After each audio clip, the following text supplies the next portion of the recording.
So just before starting around, I'm just sharing my screen.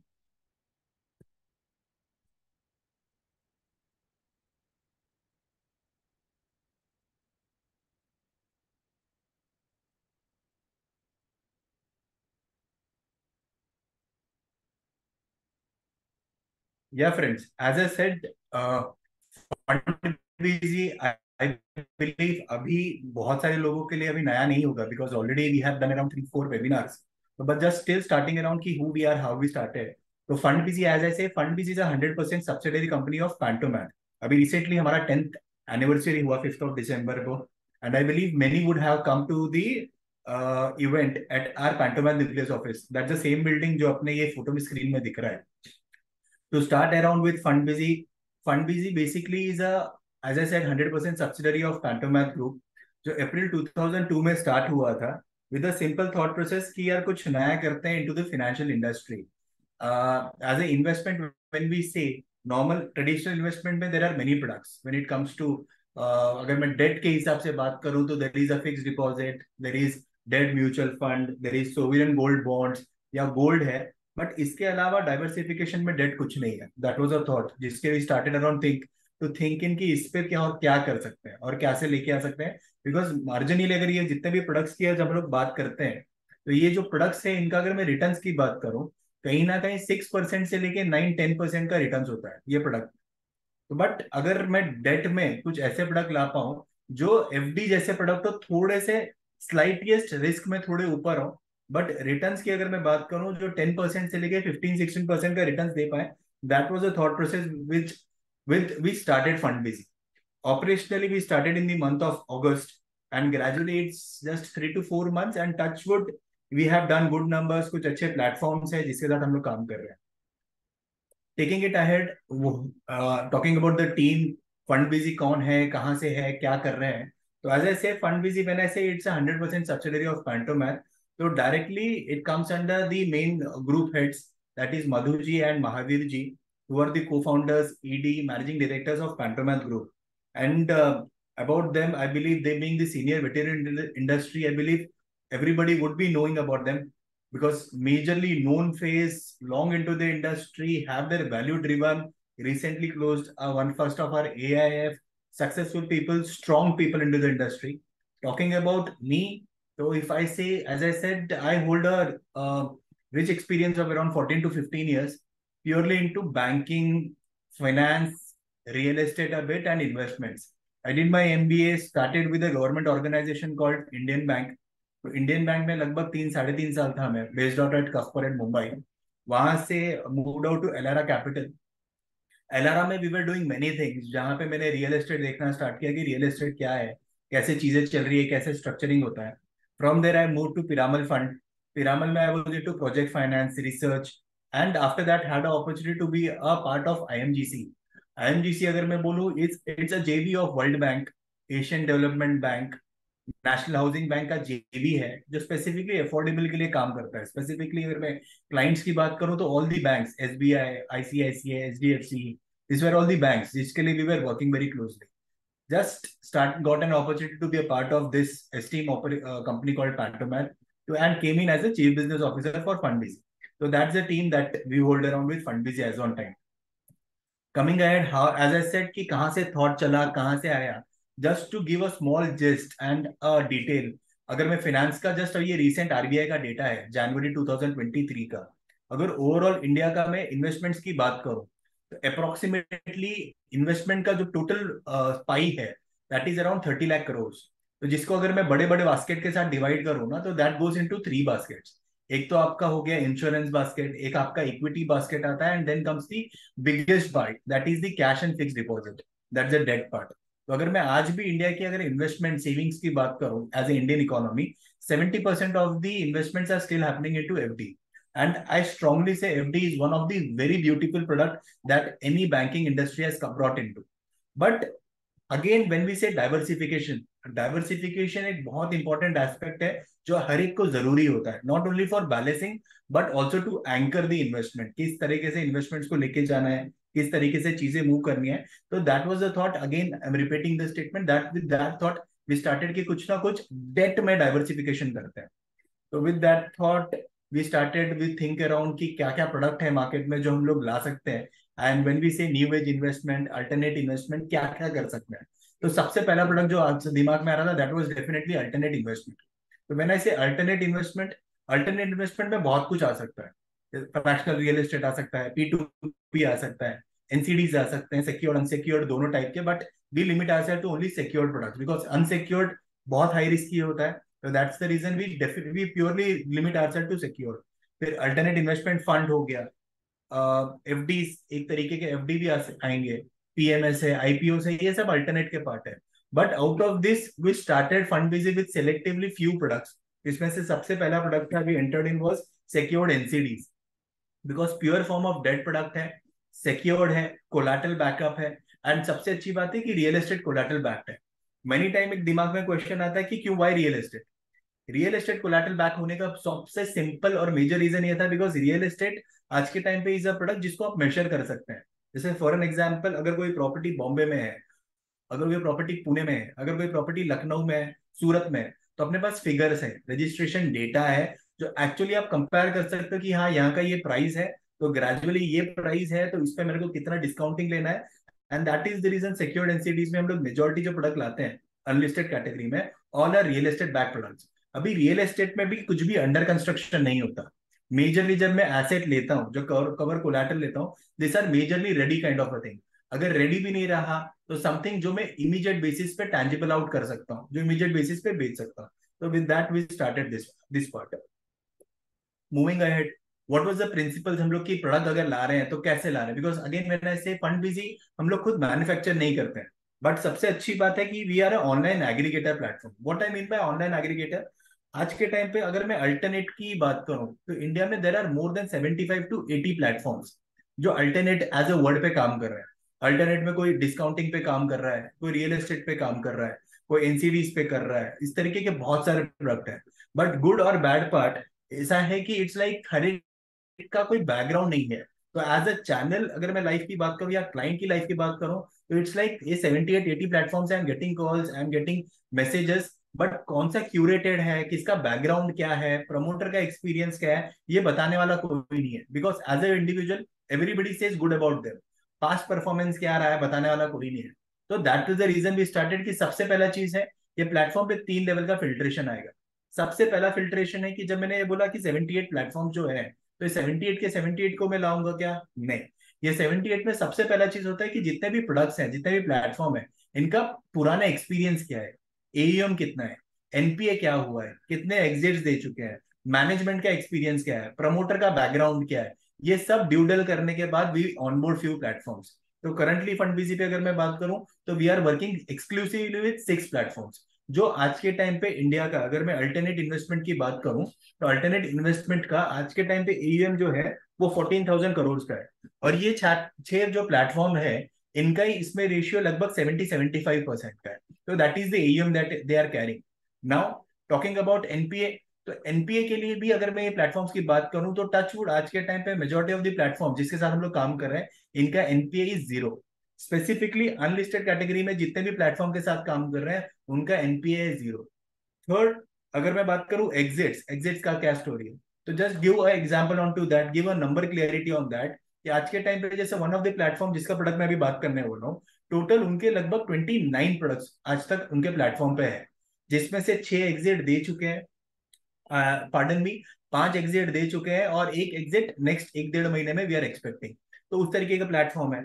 और second की अगर मैं बात करूं अनलिस्टेड कैटेगरी में, प्लेटफॉर्म के बाद में again come with the management promoters. It not just कि किसी ने जस्ट खत्म किया एज अ स्टार्टअप स्टार्ट कर दिया, नहीं। ये जितने भी प्रमोटर्स हैं, सबका पुराना बैकग्राउंड है, they understand the industry, they have seen the events, good times bad times. Because as a financial advisor, या मेरा जो पुराना जितना भी एक्सपीरियंस रहा है, I have learn one thing very strongly, अच्छे से अच्छा प्रोडक्ट हो, फटना है तो फट सकता है। तो most important part is, stitching से ज्यादा इंपॉर्टेंट होता है, definitely stitching is 100% important, but वो 100% इंपॉर्टेंट से ज्यादा पार्ट होता है कि अगर क्राइसिस आया, तो वो क्राइसिस के टाइम पे मैनेजमेंट का वो स्ट्रेंथ है क्या निकालने का, एग्जिट करवाने का। तो विद दैट क्राइटेरिया अपना प्रिंसिपल्स आता है, how we curate an opportunity. That is what we said कि how we curate, transparency focus होता है, हर एक चीज आपको क्लियर पता होता है कि कहाँ पे क्या है। तो दैट इज द रीजन हम लोग कोई जैसी प्रेजेंटेशन नहीं बनाते, सिंपल वन पेजर नोट है to make client understand, because we believe हर एक क्लाइंट को, हर एक चैनल को चार चीज है जो हमेशा पता होना चाहिए। वन, सबसे पहले होता है रिस्क, ये प्रॉपर्टी, ये प्रोजेक्ट, ये फंड में क्या रिस्क है। रिस्क के बाद में होता है सिक्योरिटी, ये सिक्योरिटी कवरेज क्या लिया है। उसके बाद में होता है टैक्सेशन, स्टिल हम लोग बोलते हैं टैक्सेशन के पर्से पे हर एक इंडिविजुअल को अपने पर्सनल टैक्सेशन एडवाइजर के साथ, टैक्स एडवाइजर से कंसल्ट करना चाहिए, but still we advise on that as well कि taxation. And then last come the returns, जबकि आई वुड से कि रिटर्न से कभी स्टार्ट होना ही नहीं चाहिए, स्टार्ट होना चाहिए ऑलमोस्ट हमेशा रिस्क से, कि रिस्क क्या है, प्रोडक्ट कैटेगराइजेशन क्या है, जबकि हम लोग डेट में बात कर रहे हैं। Still this is two. Third, product note नहीं है, प्रोडक्ट नोट के साथ में we are giving a 1 minute video as well, जो वीडियो आपको सिंपल लैंग्वेज में, simple English Hindi Marathi language में आपसे बात करता है and make you understand the product, that's the transparency. Platform पे अगर आप जाएंगे तो एवरीथिंग इज डेटा ड्रिवन, कि किस तरीके से हो रहा है, how we are going in. Now immediately coming की अगर कोई अपॉर्चुनिटी आ रहा है, ये तो मैंने क्यूरेट कर दिया, क्यूरेट करने के बाद में भी कोई अपॉर्चुनिटी आता है, उसके अंदर डायरेक्टली हम लोग ऑनबोर्ड नहीं करते। ऑनबोर्ड के लिए दो इंपॉर्टेंट पैरामीटर है जिसके थ्रू भी ऑनबोर्ड इट। पहला साइड होता है कि जो रिस्क है we have to down side the risk protection, and second होता है जितने भी प्रोडक्ट है it has to be a market independent product, कि टेल विंड्स कहीं पे नहीं होना चाहिए कि कल उठ के ये हो गया तो वो हो गया। We want things to be certain, 99.9% certain. तो जिसके लिए मैंने सबसे पहले बोला कि इन्वेस्टमेंट जो भी आएगा that would be a downside risk protected. तो इसके लिए we have a internal core committee, कि हर एक प्रोडक्ट आने से पहले भी डिस्कस। एंड अच्छी बात है प्रोडक्ट कमिटी के जो पार्ट है they are senior veterans again from different teams, मतलब कोई प्रोडक्ट से है, कोई सेल से है, कोई ऑपरेशन से है, तो मिलकर डिस्कस करते हैं कि क्या क्या एस्पेक्ट है, क्या देखना जरूरी है। सेकेंड, व्हेन आई से कि जितने भी product it has to be market independent, what does that mean? Simple, कि जो भी हम लोग प्रोडक्ट की बात कर रहे हैं उसका रिटर्न्स, इक्विटी, डेट किसी भी मार्केट के मूवमेंट से नहीं होना चाहिए। मतलब आज कहीं पे वॉर हो गया तो मार्केट क्रैश हो रहा है क्या? It shouldn't be that way, because that's the beauty of being a debt product. Second, sector specific easy access होना चाहिए, बिकॉज डिबेंचर्स का सबसे अच्छा फायदा क्या है, बिकॉज जब मैं अनलिस्टेड और लिस्टेड की बात करता हूँ, अनलिस्टेड में ऐसी बहुत सारी कंपनीज है जिनका टॉप लाइन 100 करोड़, 150 करोड़, 200 करोड़ का है।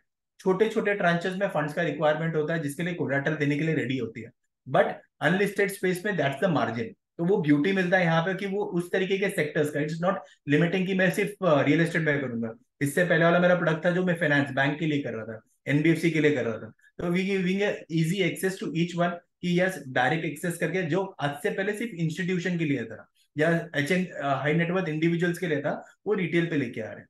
फिक्स्ड इनकम प्रोडक्ट है, एनहांस रिटर्न्स के साथ में, और सबसे अच्छी बात है कि tax efficient fixed income products है। ये सब क्राइटेरिया के साथ में we bring up the products. Now immediately starting around कि आज का जो अपना वेबिनार है कि क्या है अपॉर्चुनिटी जिस पे हम लोग बात कर रहे हैं, तो करंटली आज we are offering two opportunities today, both are secured unlisted NCDs, non convertible debentures. एक आपका प्रोडक्ट है जिसका नाम है Orion series B, which is a product based from Chennai. 3 crore का ट्रांच है ये। अच्छी बात ये है कि ये डेवलपर के साथ हम लोग इससे पहले काम कर चुके हैं। When I said we started in अगस्त सितंबर में पहला इनका प्रोडक्ट था एपिक्स सीरीज करके, that was a series from Hyderabad, but one of the successful, तो we have experience with them. Now इनका एक प्रोजेक्ट है इन चेन्नई कॉल्ड पेबल्स। तो again when I said we are doing project finance, तो I said no, हम लोग project finance नहीं कर रहे हैं, we are basically doing a bridge finance for them, जिसकी वजह से ट्रांस छोटा है। 3 करोड़ के अगेंस्ट में मैंने इनसे 1.5x का कोलैटरल लिया है, जिसमें इनका पर्सनल गारंटी है। लगभग अराउंड 5.5-6 करोड़ का रियल एस्टेट कोलैटरल लिया है, कि कल उठ के अगर बाय एनी चांस डिफॉल्ट होता है, स्टिल इंडिविजुअल का कैपिटल प्रोटेक्टेड होना चाहिए। But let's start the presentation, कि अगर डिफॉल्ट हुआ तो क्या होगा, बिकॉज अनलिस्टेड बात कर रहे हैं और सिक्योर्ड वर्ड बात कर रहे हैं, तो let's talk with worst situation first, then coming ahead. Let's say कि अगर मैंने आज पैसा डाला और डे वन डिफॉल्ट हुआ, बट डे वन डिफॉल्ट होने पे भी क्लाइंट को सबसे पहले पता चलता है 3 महीने में, बिकॉज क्वार्टरली रिटर्न्स आ रहे हैं, तो क्लाइंट को लेट से 3 महीने के बाद में पैसा नहीं आ रहा है। तो मोस्ट इंपॉर्टेंट पार्ट उसके बाद आ जाता है communication, because many of the time communication weaken होता है। बट गुड पार्ट, चाहे अच्छा है बुरा है, will clearly give the communication की सर डिफॉल्ट हुआ है and we have executed the grace period. अभी कम्युनिकेशन कौन देगा?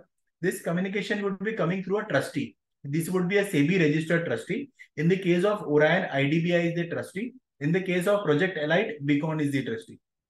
Now, they gave a communication to the client, this a default हुआ है and we have executed the grace period with the penalty clause. Let's say grace period के बाद में भी default हुआ है, तब क्या होगा? 180 190 दिन के बाद भी अगर चीजें नहीं चलती है, तो सबसे अच्छी बात है, इसके लिए मैंने बोला ट्रांचेस छोटे हैं, तो इसमें जो रियल एस्टेट कोलाटरल्स लिया होता है वो ट्रस्टी के नाम पे ईएम क्रिएटेड होता है, लीन आउट होता है, तो that's the reason they move ahead and go for auctioning एंड सरफासिंग। तो ये पूरे के पूरे प्रोसेस में नॉर्मली 5 से 6 करोड़ की प्रॉपर्टी को डिस्ट्रेस में बेचने के लिए एज ए इंडिविजुअल, बिकॉज ये कौन बेचेगा, मेरे को वो टाइम पे ढूंढने की जरूरत नहीं होती, एवरीथिंग इज मार्क्ड अप कि ये काम इसका है, ये काम इसका है। Still they say around 15 days to 20 days लगेगा, but still as a buffer around as a platform we say कि 3 से 4 महीना जाएगा। तो दैट्स द रीजन ऐसे कि 4 महीने में भी अगर वो प्रॉपर्टी जाती है तो स्टिल क्लाइंट का capital is protected and he gets back his money within a span of 10 to 12 months। तो जो हम लोग डे वन वर्स्ट सिचुएशन पे बात कर रहे हैं। बट अगेन मैंने ऐसे जो भी प्रोडक्ट जो भी प्लेटफॉर्म से हम लोग ला रहे हैं, वो प्लेटफॉर्म का करंट एयूएम 300 करोड़ के ऊपर का है। जैसे ओरैन की अगर मैंने बात की, तो ओरैन जो प्लेटफॉर्म का प्रोडक्ट है उनका करंट एयूएम 330 करोड़ के लगभग का है। एनपीए की अगर मैं बात करूं, करंट 0% एनपीए पे है, 5 एग्जिट दे चुके हैं, छठवा एग्जिट नेक्स्ट मंथ एक्सपेक्टेड है। दिस इज ओरैन। कूपन्स की अगर मैं बात कर रहा हूँ, एवरी क्वार्टरली रिपेमेंट्स है विद 3.5%, 14.7% का आईआरआर है एंड 36 मंथ का प्रोडक्ट है। It's like every quarter you get some money, and जिसका फायदा मेरे को टैक्स में भी होता है। Second product that we will be discussing today would be Project Elite. Project Elite is a Mumbai-based product. Good part is the location. Worli is the location. Oberoi 360 है, just उसके सामने there is a project जो again project elite का कुछ time पहले हम लोग ने एक सीरीज लॉन्च किया था। तो अगर हम लोग प्रोजेक्ट एलाइट का अगर मैं देखूं, तो Project Elite is totally 45 month product, but 45 month में से 8 महीना ऑलरेडी हो चुका है। 8 महीने में हम लोग ने एक सीरीज लॉन्च किया, 80 करोड़ का प्रोजेक्ट फाइनेंस था, जिसमें से जो प्लेटफॉर्म है उसने इसको अभी तक सिर्फ 40 करोड़ दिए हैं। 40 करोड़ में भी प्लेटफॉर्म का खुद का ओन जो मनी की अगर मैं बात करूं, that is around minimum 4 crore के लगभग का उसका खुद का पैसा है।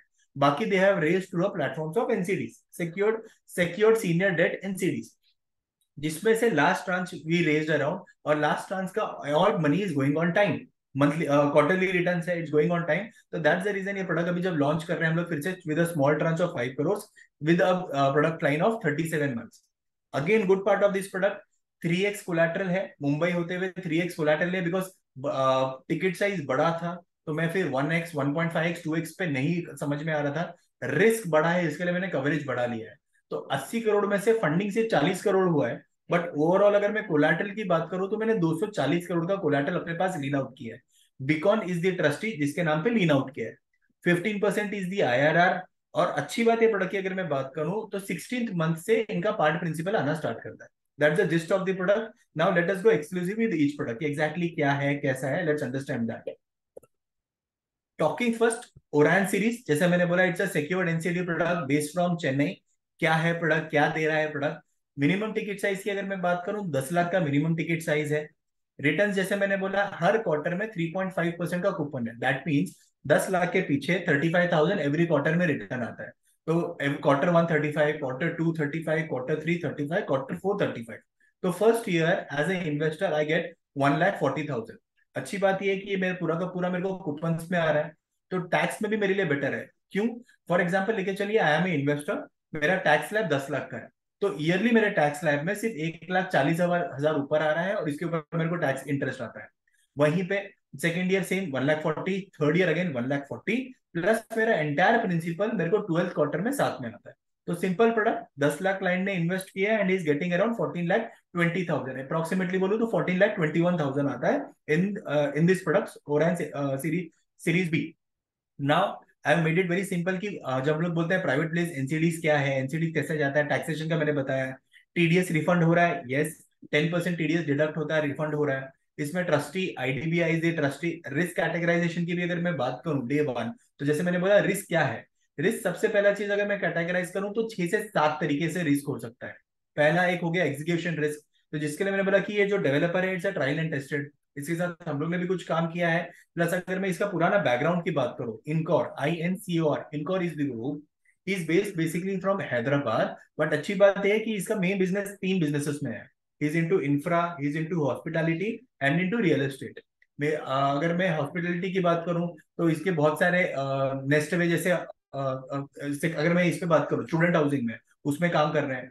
एरोसिटी करके एक प्रोडक्ट है इनका, one of the famous product जिसपे लोग काम कर रहे हैं, and Incor as a group is already famous. मतलब अगर मैं इनकी बात करूं, they are into the business from last 2007 से बिजनेस में। Land banks are huge, but last अच्छी बात, many products execute and deliver कर चुके हैं। अभी जैसे पेबल्स की भी जो मैं बात कर रहा हूँ, चेन्नई बेस्ड प्रोडक्ट, इसका फेज 1 कर चुके हैं। फेज 2 में एस्केवेशन के लिए to trial and test it out की, और फंडिंग ट्रस्ट के हिसाब से कैसे कर सकते हैं, that's the reason they are going for this 3 crore funding with us as NCD for. Next आ जाता है टाइटल रिस्क, कि जो भी प्रॉपर्टी मैं ले रहा हूँ, जैसा कोलैटरल ले रहा हूँ, उसका टाइटल हुआ है क्या, वो कौन कर रहा है टाइटल, उसका वैल्यूएशन कौन कर रहा है। तो ये जितने भी चीजें हम लोग करते हैं, ये कोई इन हाउस टीम नहीं होती है, this are all regulated reputed third party consultant. जैसे for example valuation comes from JLL, CBRE जो अपने को दे रहा है, क्वांटम होता है जो लीगल कर रहा है, तो ऑल रेप्यूटेड इंडिविजुअल जिसके थ्रू करते हैं। फाइनेंशियल रिस्क की मैं अगर बात करूं, तो there is a independent reputed trustee जो इन्वेस्टर प्रोटेक्शन के हिसाब से काम करता है। There is investor looking around, plus fund भी आ जाता है, तो एक और लेवल से हम लोग फिल्ट्रेशन करते हैं। इन्वेस्टमेंट रिस्क की जब मैं बात करता हूँ, तो फिर से मैंने बोला कि जब से पहले अनलिस्टेड प्रोडक्ट जब आता है, तो we start with the worst situation. तो इसके लिए मैं कोलैटरल में सबसे पहले जाता हूँ कि क्या कोलैटरल है। 3 करोड़ का है तो 5.5 करोड़ का मैंने कोलैटरल लिया है, कि करोड़ की अगर मेरे को बेचना भी आया, तो 5.5 करोड़ 5 करोड़ का कोलैटरल को मेरे को बेचने के लिए विद इन, अगर मेरे को एक हफ्ते में बेचना है, तो 3 करोड़ में भी बेचने के हिसाब से रखूं, हाफ द प्राइस डिस्ट्रेसल निकल जाएगा। रेगुलेशन रिस्क की अगर मैं बात करूं, whatever products we are doing would be government compliant and RERA approved अगर रियल एस्टेट है तो। एग्जिट रिस्क, तो जैसे मैंने फिर से स्टार्टिंग में बोला, जो भी प्रोडक्ट होगा it be fix return kind of product, जिसमें आपका market risk would be almost nil. Defined product होगा। What I mean by defined, entry defined है, एग्जिट डिफाइंड है, कूपन्स डिफाइंड है। तो वहां पे कुछ कल उठ के ऐसा नहीं आएगा कि मेरा ये नहीं हुआ तो वो हो रहा है, वो नहीं हुआ तो वो हो रहा है। Everything is a pure form of debt product. That is about Orion series B. Very simple product, again just giving a gist around 14.7% IRR बोला है, बिकॉज 10 lakhs मेरा एंड पे आता है। बट एवरी ईयर की अगर मैं बात करूं, 14% first year, 14% second year, 14% third year, उसको भी ब्रेक डाउन किया है। हर क्वार्टरली मेरे को 3.5% का कूपन आता है। It's like 10 lakh is the minimum investment amount, जिसके पीछे क्लाइंट को every quarter defined date 35,000 rupees आ रहा है। अभी 35,000 में एक चीज हो सकता है, किसी क्वार्टर में 89 डेज है, किसी क्वार्टर में 90 डेज है, और किसी क्वार्टर में 91 डेज है। तो एवरेज आउट होता है, जिस क्वार्टर में 89 है तो शायद से उसमें 34,000 समथिंग आ जाए, जिसमें 91 है उसमें 35,000 समथिंग आ जाए, और जिसमें 90 है उसमें 35 है। एवरेज आउट ईयरली 1,40,000 आता है। तो that is how year 1 1,40,000, year 2 1,40,000, year 3 is 1,40,000, cumulative around 4,20,000. That's the return that a client gets in this product. Simple product. Coming now to the second product that we are launching, that is Project Elite. Project Elite again is a secured unlisted NCD product based from Mumbai. अच्छी बात अगर मैं बोलूं, it's a senior secured debenture. What I mean by senior secured debenture, because जब मैंने बोला कि ये प्रोजेक्ट में इट्स अ प्रोजेक्ट फाइनेंस, जो सर्टस कैपिटल जो इन प्लेटफॉर्म है जिसका ये प्रोडक्ट है, they are into project finance. इन्होंने ये डेवलपर को 80 करोड़ का प्रोजेक्ट फाइनेंस किया था। 80 करोड़ में से इन लोग ने अपने पॉकेट से जो इनको डिसबर्स किया, that was 40 crore. But beauty of this platform is, ये जो भी पैसा देता है खुद पहले पूरा पैसा देता है।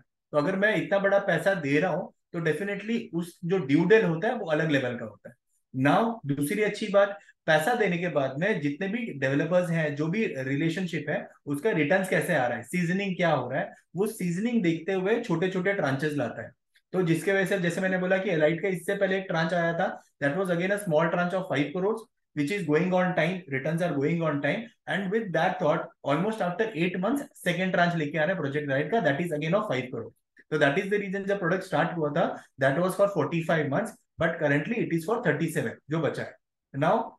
Simple 15% IRR is the product जो रिटर्न्स की ऑफर कर रहा हूँ। एनएवी फॉर्मेट में है, तो डेली, जैसे मैंने इनकी रिटर्न्स की जो मैंने बात की ना, रिटर्न्स का debt amount is fix, but NAV इनका चेंज होता है, because everything comes into the demat. तो डे 1 अगर कोई क्लाइंट इन्वेस्ट कर रहा है, तो investing 10 lakhs, day 2, day 3, day 4, जैसे जैसे आगे जा रहा है till the time this tranches, तो 10 का किसी दिन 10-3 होगा, 10-5, 10-8, अमाउंट चेंज होता है। तो अगर किसी क्लाइंट को इन्वेस्ट करना है, just reconfirm the amount every day and then we can take it up.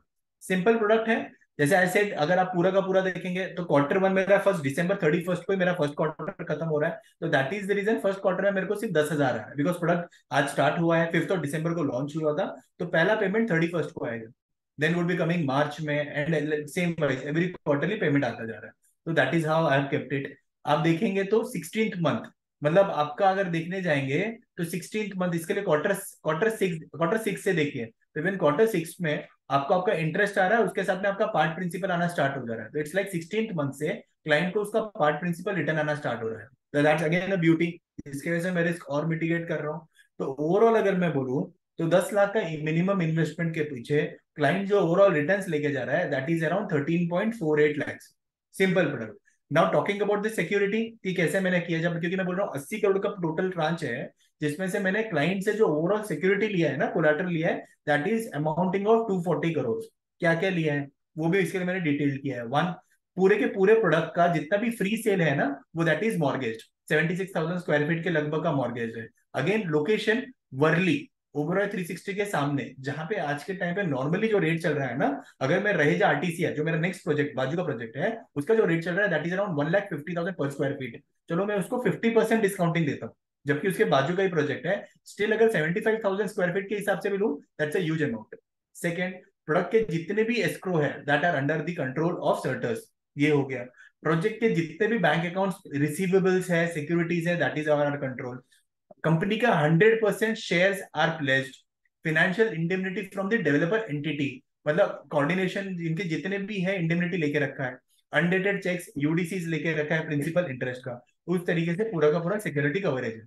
Now talking about the taxation, again as I said, as per individual tax slab उनका tax जाता है। But again a good part around here कि आपको monthly quarterly basis पे interest आ रहा है, and 16 17 से आपको प्रिंसिपल आ रहा है। तो अच्छी बात है कि प्रिंसिपल पे आपको इंडेक्सेशन का भी बेनिफिट मिलता है। Now TDS, yes TDS get refunded 10% के स्लैब के हिसाब से। एग्जिट का अगेन एज आई सेड कि सिक्योर्ड एग्जिट्स डिफाइन, जितने भी सिक्योर्ड एनसीडीज होते हैं it's are they are defined product. Entry defined होगा, एग्जिट डिफाइंड होगा, किस तरीके से चीजें चल रही है वो डिफाइंड होगा। But again beauty of this Project Elite is कि जितने भी फंड है, चाहे मैं एनसीडी फॉर्मेट में लेके आऊं या कुछ भी करूं, उसमें मिनिमम 5% का जो मिनिमम 5% का कैपिंग जो है that is of the platform. What does that mean कि अभी अगर मैं 5 10 करोड़ का मैं ट्रांच कर रहा हूँ, या टोटल 40 करोड़ मैंने उनको फंडिंग किया है, तो 40 करोड़ में मिनिमम मेरा 2 करोड़ वहां में एज अ प्लेटफॉर्म मेरा खुद का लगा रहेगा। बाकी क्लाइंट से जो मैं 10 लाख 15 लाख ले रहा हूँ that is separate part, but minimum 2 crore platform करेगा। Again that gives a strong into risk part, जो मेरा बचाता है। ट्रस्टी के जैसे मैंने बात किया तो that is Beacon. Beacon is one of a reputed name again in pan, not in pan India, world wide.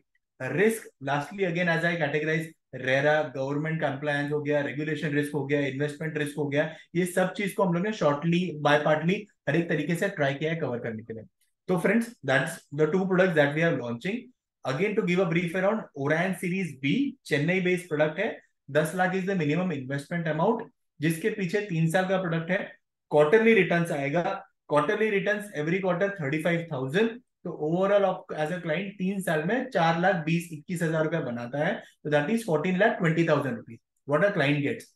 Second is Project Elite. Project Elite is again a secured unlisted NCD based from Mumbai, 15% IRR, minimum ticket size of 10 lakh rupees। 10 lakh के पीछे 37 month का product है, because first ये मेरा दिसंबर मेरा पहला month में आ जाता है, तो अगेन क्वार्टर टू मेरा मार्च, that goes in that way. तो 37 मंथ का प्रोडक्ट है। ओवरऑल 10 लाख के पीछे ही gets around 13.48। Reason, because part principal उसका 16 मंथ से आना स्टार्ट हो जाए। This are the two products that we have launch today. Now coming back, guys, any questions around? I'm open.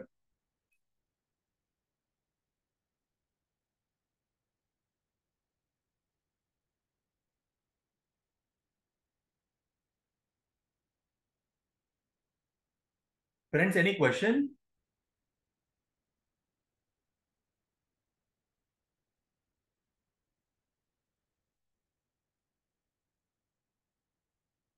Yeah, Brugesh.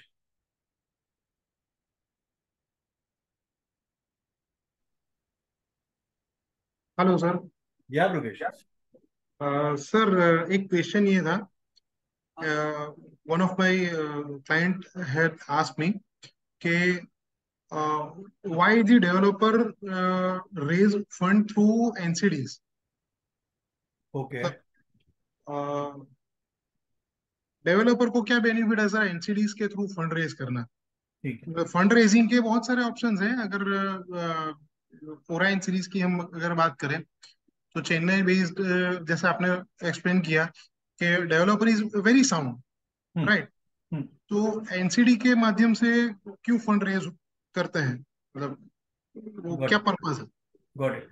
Brugesh, good question. In fact, sorry, I missed that part. Just to take it that way. Uh, I'm just muting you, Brugesh, huh? And then I'm speaking. Yes sir. हाँ। तो ब्रुकेश, जैसे आपने पूछा कि developer अच्छा है, property दे रहा है कोलैटरल, तो फंड के साथ क्यों जा रहा है, why is not going with a bank? Absolutely सीधे logical question and true question. Just to understand friends, दो चीज समझिए। एक, पहला, डेवलपर को फंडिंग के लिए बैंक्स से ज्यादा एनबीएफसीज हैं जो फंडिंग देगी, एंड 100%, बिकॉज जो 15-16% ऑफर कर रहे हैं हम लोग, जो लेके आ रहे हैं, तो एनबीएफसी 100% देंगे उनको, डेवलपर को फंडिंग। ओके। बट एनबीएफसी के पास से क्यों नहीं जाते हैं, उसका पहला रीजन, बिकॉज पहला चीज समझिए, एनबीएफसी अगर मैं लोन ले रहा हूं ना, तो मिनिमम टाइमलाइन जो एनबीएफसी का होता है ना, दैट इज 7 ईयर्स। तो 7 ईयर से पहले जब मैं अगर कमर्शियली क्लोज करने जाता हूँ, तो I have a penalty clause, पहला पार्ट डेवलपर के लिए। बट लेट से डेवलपर है, एनबीएफसी के साथ बैठेगा, नेगोशिएट करेगा, एंड पेनल्टी 3-4% को 1% लगे क्लोज कर देगा, still that is not a bigger problem. इससे बड़ा चीज जो होता है ना, लेट से कि 15%, 16% पे एनबीएफसी ने रेस करके दिया डेवलपर को, लैब दे दिया, लोन अगेंस्ट प्रॉपर्टी दिया है, किसी भी तरीके से दिया। बट ये 16% या 15% या 14% जो है ना, उसको डे वन से स्टार्ट हो जाता है, वन। बट अपने प्रोडक्ट में अच्छी बात क्या है कि we can do structuring. Third third and most important part, कि जैसे अभी मैंने यहाँ पे बोला आपको कि इनकॉर है, ठीक है। इनकॉर का जो लास्ट प्रोडक्ट था ना, एपेक्स सीरीज जो हम लोग कर रहे थे, अगर anyone remembers, apex series was a 17% product, जो हम लोग ने बोला था ट्रायल बेसिस पे भी स्टार्टेड। 17% का स्ट्रक्चरिंग कैसा किया गया था? 12% first year, 12% second year, and 12% third year. जो 5% है ना, that was breaked out as coupons at the end. तो कोई भी डेवलपर जो होता है ना, उसको पैसा चाहिए होता है वो टाइम के लिए, 1 साल, 1.5 साल, 2 साल के लिए, जबकि उसके पूरे प्रोजेक्ट का जो ऑपरेटिंग प्रॉफिट होता है ना, वो सरप्लस में होता है। What does that mean? कि अगर मैंने एक प्रोडक्ट, छोटा से छोटा भी डेवलपर है ना, तो अगर कोई 20-25 करोड़ का काम कर रहा है, तो उसका उसका मार्जिनल प्रॉफिट जो होता है ना, डबल होता है। तो उसको वो टाइम निकल गया, तो 5% उसको भारी नहीं पड़ता। बट वहीं पे अगर मैं उसको डे वन पे 16-17% बोलूं, वो लोडिंग होता है। और एक चीज होता है इसके पीछे, कि जैसे अभी यहाँ पे विन विन सिचुएशन डेवलपर के लिए क्यों क्रिएट होता है, लेट से अभी मैंने फर्स्ट ईयर में 14% के हिसाब से अपना प्रोडक्ट चल रहा है, सेकेंड ईयर में 14% पे चल रहा है, बट डेवलपर सेकेंड ईयर में भी क्लोज कर सकता है। क्लाइंट के लिए अच्छी बात क्या है कि 14%, 15% is a fixed IRR, which is a good part ना, कि मेरे को 3 साल के बदले 2 साल के अंदर 14% के हिसाब से पैसा आ गया है, और सीएजीआर के हिसाब से है, जो मैं इसको घुमा के लगा दूंगा। लास्टली, डेवलपर क्यों फंड की तरफ जा रहा है, उसका और एक रीजन ये है ना, कि अगर आप देखेंगे ना, आज के टाइम पे मार्केट में एवरीबडी इज गिविंग मनी, चाहे वो बैंक्स है, एनबीएफसी है। बट जब क्राइसिस आता है ना, वही टाइम होता है जब सबसे ज्यादा पैसे की जरूरत होती है। क्राइसिस के टाइम पे सबसे ज्यादा जितने भी बैंक्स, एनबीएफसी है, लिमिट हो जाएंगे, रेस्ट्रिक्ट हो जाएंगे, फंड भी रेस्ट्रिक्ट होगा। बट फंड वो टाइम पे काम उसी के साथ काम करेगा जिसके साथ उसने ट्राई किया है, जिसके साथ उसका रिलेशनशिप है। That is how it goes. That is the reason fund के साथ में डेवलपर्स प्रिफर कर रहे हैं। एंड उसी के लॉजिकली रीजन है कि जब मैंने बोला कि आज के टाइम पे alternate as a industry 14,000 crore के लगभग का है, यही प्लेटफॉर्म से जिनका आज के टाइम पे 70-75% ऑफ द बिजनेस है, जिसके 70% डेवलपर्स है, रियल एस्टेट बैक्ड है, because developers are understanding, people are understanding, and that is how things are going. Banks और इंस्टीट्यूशन भी सबसे ज्यादा जो फंडिंग करती थी, जैसे when I give my background, जब पिरामल में था, I was doing project finance. Wholesale lending का जो ओवरऑल बिजनेस था, वो 70,000 करोड़ का था। चाहे इसको डाउन सेल करके भी हम लोग ने बेचा किसको, बैंक्स को ही ना। आईसीआईसी ने खरीदा, जिसने भी खरीदा, किसी ने 500 में खरीदा, किसी ने 1500 में खरीदा, किसी ने 2000 में खरीदा, बट खरीदा इंस्टीट्यूशन ने। बस फंड हाउसेस क्या कर रही है, ये अपॉर्चुनिटी रिटेल में लेके आ रही है क्लाइंट के लिए, थ्रू डिफरेंट फॉर्मेट्स, कि आप देखो, समझो, और फिर करो। But Brugesh, to add one more thing जो मैं भूल गया था, गाइस, अल्टरनेट इंडस्ट्री और जितने भी अनलिस्टेड प्रोडक्ट्स हम लोग कर रहे हैं, please remember, this products are a diversification product in debt part. Currently industry just 4 से 5 साल पुरानी है, तो स्टिल इसके लिए हम लोग हर एक क्लाइंट के लिए बोल रहे हैं, ये प्रोडक्ट वही क्लाइंट को दीजिए जिनका डेट एलोकेशन 50 लाख के ऊपर है। 50 लाख के नीचे अगर किसी के पास 10-20 लाख है, तो वो क्लाइंट को अभी मत करवाइए। रीजन, इंडस्ट्री नहीं है, we want this industry to grow at least a year and two more. और वो क्लाइंट जिसका 50 के ऊपर का डेटा लोकेशन, उसको डेफिनेटली बोलिए कि sir this is one of a very good product to diversify, because NPA zero है, चीजें अच्छी चल रही है, डेफिनेटली ट्राई करना चाहिए. That is how we place our. I hope Brugesh I have answered your question. Yes sir.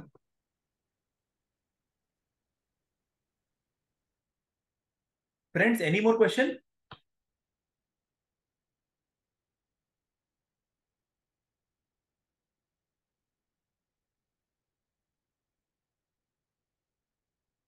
Done, friends. So that's come up to our favorite slide. That comes to our favorite slide. And ठीक है. Friends, I'm just giving my number as well. So anyone, any queries, anytime, please drop me a message या connect करिए. I'm just writing it. Share.